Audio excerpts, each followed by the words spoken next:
میں گھر میں داخل ہوا تو دیکھا میری بیوی رو رہی تھی۔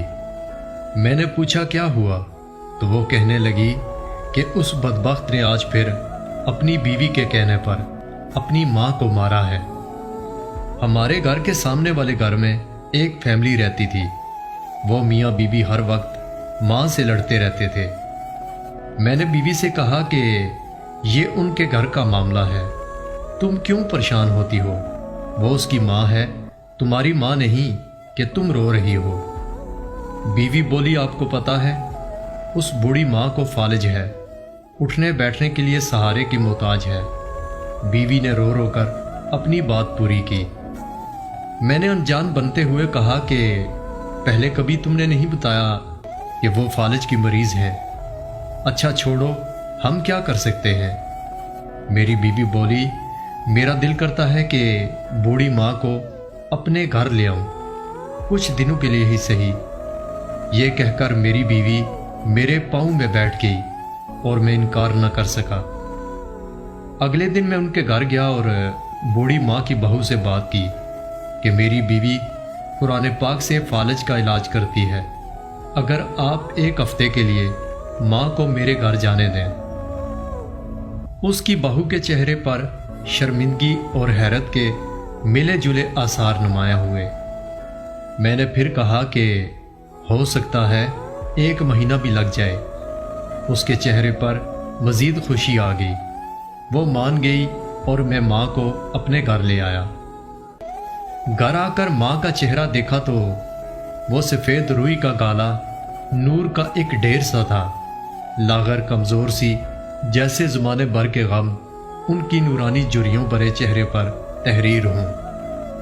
مناسب خوراک اور دیکھ بھال نہ ہونے کی وجہ سے ان کی زیادہ حالت خراب تھی۔ میری بیوی ان کے لیے بستر، کمبل، کپڑے سب کچھ خرید کر لائی تھی۔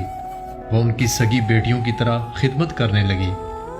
اچھی خوراک اور خدمت سے ماں کے چہرے پر کچھ ہی دنوں میں رونق آنے لگی۔ ہماری شادی کو 10 سال ہو گئے تھے مگر اولاد نہ تھی، اس لیے بیوی ماں کے ساتھ بہت خوش تھی۔ ہمارے ماں باپ تو پہلے ہی گزر چکے تھے، اب ہمیں وہ اپنی ماں ہی لگتی تھی۔ وہ ہر وقت ہمارے لیے دعائیں کرتی۔ میرا کاروبار بھی ترقی کرنے لگا۔ کچھ عرصے بعد میں، میری بیوی اور ماں تینوں نے حج کی سعادت حاصل کی۔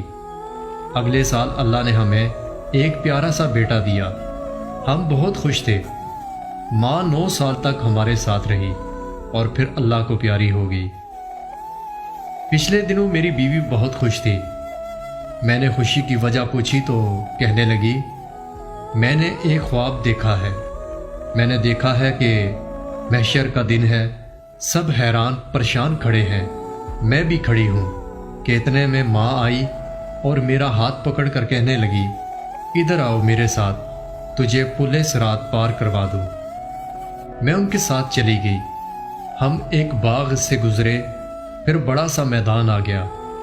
ماں کہنے لگی کہ بس پل صراط پار ہو گیا، اور میری آنکھ کھل گئی۔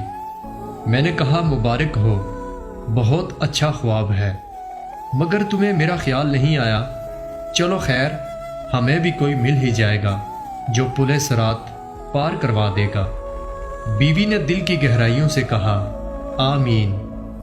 میں نے بیوی کو یہ نہیں بتایا کہ ایسا خواب میں بھی دیکھ چکا ہوں۔ فرق یہ تھا کہ ماں نے میرا ہاتھ پکڑتے ہوئے کہا کہ چلو تمہیں تمہاری بیوی کے پاس لے جاؤں جو پل صراط کے پار تمہارا انتظار کر رہی ہے۔